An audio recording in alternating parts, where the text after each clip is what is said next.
Hello everyone.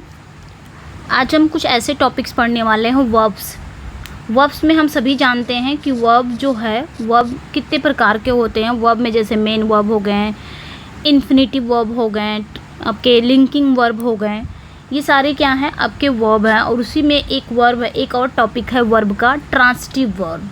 उसी में एक टॉपिक है ट्रांसिटिव वर्ब, ट्रांसिटिव और इंट्रांसिटिव वर्ब, ये टॉपिक है। ये आज हम इस वीडियो में पढ़ने वाले हैं कि इंट्रांसिटिव और इंट्रांसिटिव वर्ब क्या होता है। आज ये वीडियो पढ़ने के बाद आपका जो कन्फ्यूज़न रहेगा ट्रांसिटिव और इंट्रांसिटिव में वो दूर हो जाएगा।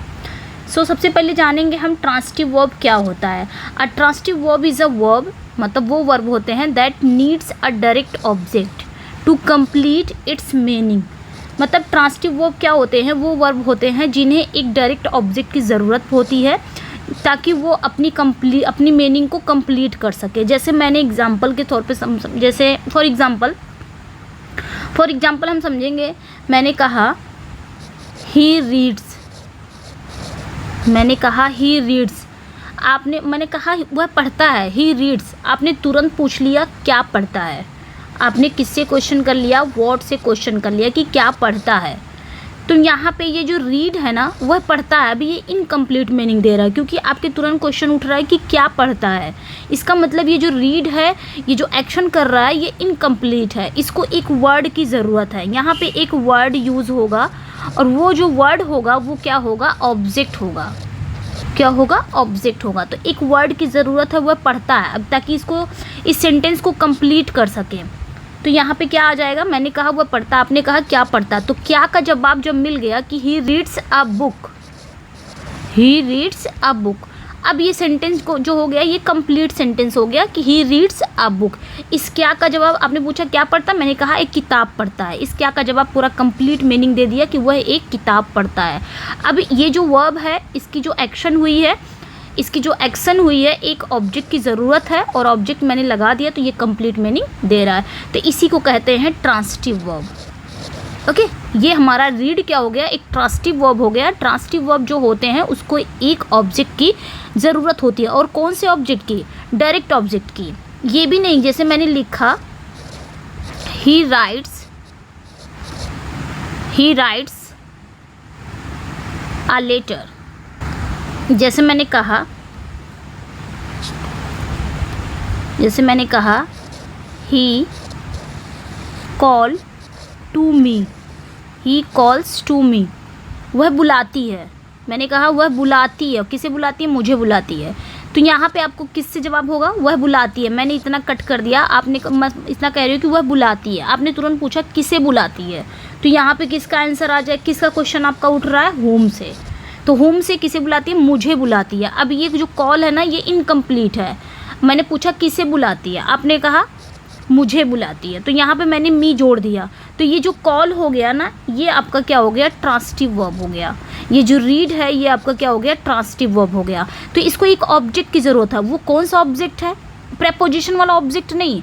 जैसे यहाँ पे टू मी है तो टू जो आ गया यहाँ पे, आपने ध्यान देना, ये जो टू आया है ना, टू के बाद जो ऑब्जेक्ट मी आया है ना, ये ऑब्जेक्ट तो है बट ये कौन सा ऑब्जेक्ट है, प्रेपोजिशंस के बाद आने वाला ऑब्जेक्ट है। और हमें एक चाहिए वर्ब के तुरंत बाद आने वाला ऑब्जेक्ट चाहिए, यानी कि ट्रांसिटिव वर्ब के तुरंत बाद वाला ऑब्जेक्ट हमें चाहिए। तो यहाँ पे कॉल्स है तो कॉल्स में यहाँ पे टू नहीं आएगा। तो टू नहीं आएगा तो आएगा क्या, कॉल्स में ओनली मी आएगा, डायरेक्ट यहाँ पे मी आ जाएगा, ही कॉल्स मी। क्योंकि ट्रांसिटिव, इसीलिए मैं कह रही हूँ कि जो ट्रांसिटिव वर्ब होते हैं उनके जस्ट तुरंत बाद आपका क्या आ जाता है, ऑब्जेक्ट आ जाता है। तो ये ध्यान देना है यहाँ पे। ओके, तो यहाँ पे ध्यान देना है कि ये मतलब ट्रांसिटिव वर्ब क्या होते हैं, जिन्हें ऐसे वर्ब्स होते हैं जिन्हें एक ऑब्जेक्ट की ज़रूरत होती है। दिमाग में आ रहा होगा कि मैम कैसे पता चलेगा कि एक ऑब्जेक्ट की ज़रूरत है इसमें सेंटेंस में, तो कैसे, व्हाट और whom से। अगर आप व्हाट से क्वेश्चन कर रहे हैं उसका आंसर आपको मिल जा रहा है तो वो हमारा क्या है, ट्रांसिटिव वर्ब है। whom से आंसर इसका मिल जा रहा है तो वो वर्ब क्या है, ट्रांसिटिव वर्ब है। तो ट्रांसिटिव वर्ब पहचानने का बहुत अच्छा तरीका, व्हाट और whom से अगर उसका आंसर मिल जा रहा है तो वो ईजिली हमारा क्या हो जाएगा, ट्रांसिटिव वर्ब है। और ट्रांसिटिव वर्ब जो होते हैं उसके जस्ट तुरंत बाद हमारा क्या आता है, ऑब्जेक्ट आता है, जस्ट तुरंत बाद। तो ये आपने ध्यान देना है। ओके, तो यहीं पे वो चीज़ बताया जा रहा है कि व्हाट और whom से आंसर मिल जाना चाहिए। ओके, बाकी और इसमें कुछ है नहीं। चलिए फिर आगे बढ़ते हैं। वही चीज़ यहाँ पे भी समझाया जा रहा है कि वॉट हुम does affect our example reads affect what it affects a book. ठीक है, वो किताब पढ़ती है, वो क्या पढ़ती है, एक किताब पढ़ती है। हो गया यहाँ पे ये रीड क्या हो गया, रीड आपका क्या हो गया, एक ट्रांसिटिव वर्ब हो गया। ये ध्यान देना है अपने। ओके, चलिए अब यहाँ पे देखेंगे, यहाँ पे भी वही चीज़ बताया है कि if there is a clear answer, if you can find a direct answer. अगर आप वॉट और हुम से डायरेक्ट आंसर पा जा रहे हैं तो वही आपका ट्रांसिटिव वर्ब है। ये ध्यान देना है। तो वहाँ पे हमको पता चल जाएगा अगर वॉट या हुम से आपका आंसर मिल रहा है तो यानी कि इस वर्ब के बाद हमें एक ऑब्जेक्ट की रिक्वायरमेंट है। और वो कैसे पता चलेगा, जब हम वॉट से क्वेश्चन करेंगे उसका आंसर मिल जाएगा, या होम से क्वेश्चन करेंगे उसका आंसर मिल जाएगा, तब वहाँ पे एक ऑब्जेक्ट की ज़रूरत रहेगी। जैसे मैंने कहा वो पढ़ती है, वो एक किताब पढ़ती है। आपने कहा क्या पढ़ती है, मैंने कहा वो पढ़ती है, आपने कहा क्या पढ़ती है, एक किताब पढ़ती है। क्या से मिल गया क्वेश्चन, क्या से उठ गया आंसर भी मिल गया, किताब पढ़ती है। उसी तरह यहाँ पे देखिए, मैंने कहा मैंने एक गीत गाया, गीत को मैंने यहाँ पे हटा दिया, मैंने गाया, आपने कहा क्या गाया। अभी तक ये इनकम्प्लीट सेंटेंस है। ये जो सिंग है ना, ये जो सिंग है यानी कि वो गाती है। मतलब मैंने कहा मैंने गाया, आपने कहा क्या गाया, मैंने कहा एक गीत गाया। अब ये कंप्लीट मीनिंग दे दिया, तो ये आपका हो गया ट्रांसिटिव वर्ब। वे खाते हैं, तुरंत क्वेश्चन उठा क्या खाते हैं, वर्ड से क्वेश्चन आ रहा है और आंसर भी मिल गया कि फ्रूट खाते हैं। यानी कि इस ईट को एक ऑब्जेक्ट की रिक्वायरमेंट है, तब जाके ये सेंटेंस को कंप्लीट करेगा, वरना ये सेंटेंस इतना हमको नहीं समझ में आएगा।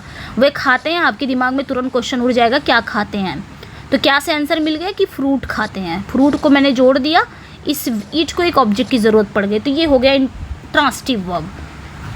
आई जस्ट होप कि अब समझ में आ गया, ज़्यादा टफ नहीं है ट्रांसिटिव वर्ब। यहाँ पे कुछ एग्जाम्पल दिए हुए हैं। सी रीड्स अ बुक, ये रीड आपका क्या है, ट्रांसिटिव वर्ब है।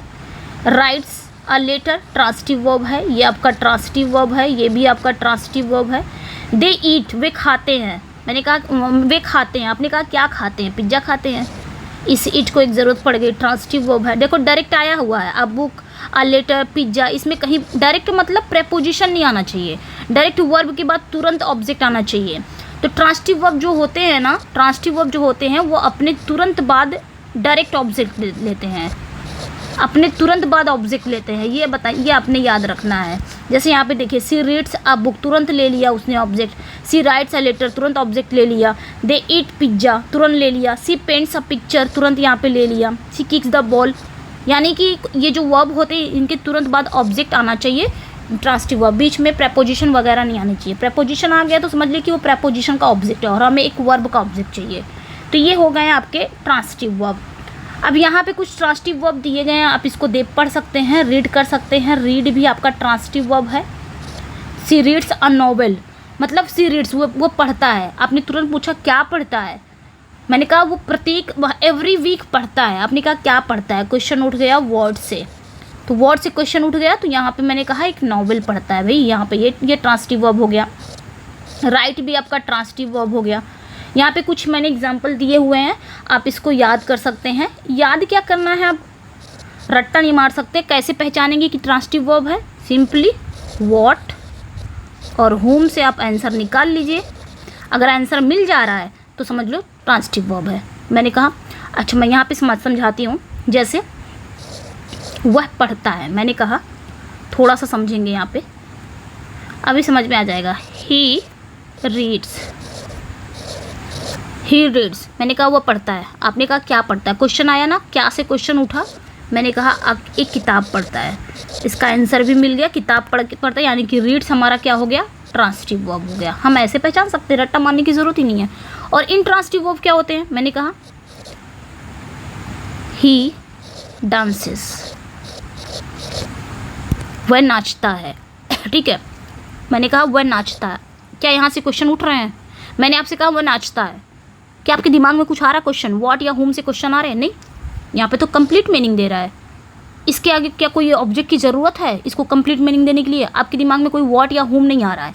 तो ये आपका क्या हो गया, ये डांस क्या हो गया, इंट्रांसिटिव, क्या हो गया, इंट्रांसिटिव वर्ब हो गया। ये आपने ध्यान देना है। ये डांस क्या हो गया, इसको एक ऑब्जेक्ट की ज़रूरत नहीं है, ना ही आपके दिमाग में व्हाट आया, ना ही whom आया। मैंने कहा बस वो नाचता है, कंप्लीट मीनिंग दे रहा है भाई, वो नाचता है। आपने पूछा क्या नाचता है, ऐसा कोई क्वेश्चन नहीं आ रहा है, तो ये इंट्रांसिटिव वर्ब है। तो ऐसे आप पहचान सकते हैं। 4 का देखिए बिल्ड है, बिल्ड भी आपका क्या है, ट्रांसिटिव वर्ब है।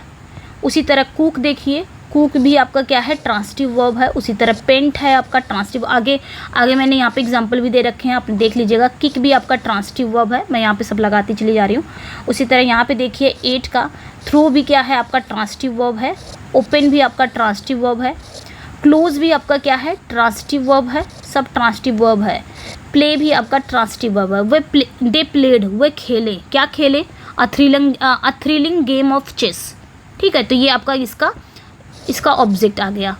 तो ये आपका प्ले क्या हो गया, ट्रांसिटिव वर्ब। यानी कि सिंपली याद रखना है कि जो ट्रांसिटिव वर्ब होते हैं उसको एक डायरेक्ट ऑब्जेक्ट की रिक्वायरमेंट होती है। बिना डायरेक्ट ऑब्जेक्ट की, बिना ऑब्जेक्ट को वो अपनी कंप्लीट मीनिंग नहीं देता है। जब तक ऑब्जेक्ट नहीं जुड़ता है तब तक कंप्लीट मीनिंग नहीं देता है। तो 13 का वॉश भी आपका क्या है, तो ये चीज़ें हैं। क्लीन भी देख लीजिएगा, ट्रांसिटिव वर्ब है। उसी तरह हग भी है, ट्रांसिटिव वर्ब। टीच भी है, हेल्प भी है, फिक्स भी है, बाई भी है, शेल भी है और सेंड भी है। ये आपने ध्यान देना है, यहाँ पे सारा ही ट्रांसिटिव वर्ब, आप इसे याद कर सकते हैं। याद करने की ज़रूरत नहीं है, व्हाट या होम से आंसर मिल जा रहे हैं, वो आपका ट्रांसिटिव वर्ब है। यानी कि जब वो ट्रांसिटिव वर्ब है तो उसके आगे एक ऑब्जेक्ट की ज़रूरत है। उसी तरह ये सारा ही आपने है ध्यान देना है यहाँ पे। ओके, चलिए फिर हम आगे बढ़ते हैं। यहाँ पे ड्रॉप भी आपका ट्रांसिटिव है, आंसर भी आपका ट्रांसिटिव है। अब आता है इंट्रांसिटिव वर्ब क्या होता है, मैंने समझा ही दिया है, ज़्यादा इसमें कुछ है नहीं। तो an intransitive verb is a verb that does not require a direct object. Simply यहाँ पे कह रहा है कि इंट्रांसिटिव वर्ब क्या होते हैं, वो एक ऐसे वर्ब्स होते हैं जिन्हें एक डायरेक्ट ऑब्जेक्ट की रिक्वायरमेंट नहीं होती है, जो अपनी कंप्लीट मीनिंग दे, क्योंकि ये ऑलरेडी अपनी कंप्लीट मीनिंग दे देता है, इसको एक ऑब्जेक्ट की ज़रूरत नहीं होती है, ये ध्यान देना है। बाकी पढ़ने का कोई मतलब नहीं है, इतना लंबा चौड़ा डेफिनेशन पढ़ने का मतलब नहीं है, बस आपको इतना ध्यान देना है। जैसे मैंने भी एक एग्जांपल दिया, ही, बस यही दिमाग में यही एग्जांपल रखिए, ही रीड्स और he dances. He reads and he dances, मैंने कहा वो पढ़ता है, आपने तुरंत क्वेश्चन कर लिया, वहाँ पे तुरंत क्वेश्चन कर लेंगे कि क्या पढ़ता है। व्हाट का क्वेश्चन आ जाएगा, whom से क्वेश्चन आ जाएगा, वह पढ़ता है, क्या पढ़ता है, क्या से तुरंत, यानी कि बुक पढ़ता है। अब मैंने कहा ही डांसेस, वह नाचता है, क्या आपके दिमाग में कोई क्वेश्चन आ रहे हैं, नहीं आ रहे हैं, कोई व्हाट कोई whom नहीं आ रहा है, यानी कि ये कंप्लीट मीनिंग दे रहा है। ये जो डांस है ना, ये कंप्लीट मीनिंग दे रहा है, ये एक कंप्लीट मीनिंग दे रहा है। इसे किसी डायरेक्ट ऑब्जेक्ट की रिक्वायरमेंट नहीं है, और इस रीड को ना एक डायरेक्ट ऑब्जेक्ट की रिक्वायरमेंट है। जब तक बुक जुड़ेगा नहीं, एक ऑब्जेक्ट जुड़ेगा नहीं, तब तक ये कंप्लीट मीनिंग देगा नहीं। और ही डांसेस ये कंप्लीट मीनिंग दे रहा है। तो ये जो कंप्लीट मीनिंग दे रहा है ये इंट्रांसिटिव वर्ब है, ये आपने ध्यान देना है, ये इंट्रांसिटिव वर्ब है। ओके, बस इतना ही है इंट्रांसिटिव वर्ब में, और कुछ है नहीं इसमें। चलिए कुछ एग्जाम्पल भी देख लेते हैं इसके। यहाँ पे वही चीज़ समझाया है कि इंट्रांसिटिव वर्ब्स क्या होते हैं, वो वर्ब्स जो अकेले खड़े होते हैं, सेंटेंस में अकेले होते हैं, उन्हें किसी भी ऑब्जेक्ट की ज़रूरत, without needing an object to receive an action. These verbs often describe action या condition that don't involve a direct recipient of the action. मतलब ये वर्ब अपने आप में ही क्या होते हैं, इंडिपेंडेंट, ऐसे बोल सकते हैं, इंडिपेंडेंट होते हैं, किसी पे डिपेंड नहीं होते हैं। ऐसे आप याद कर सकते हो, इंडिपेंडेंट, डिपेंडेंट।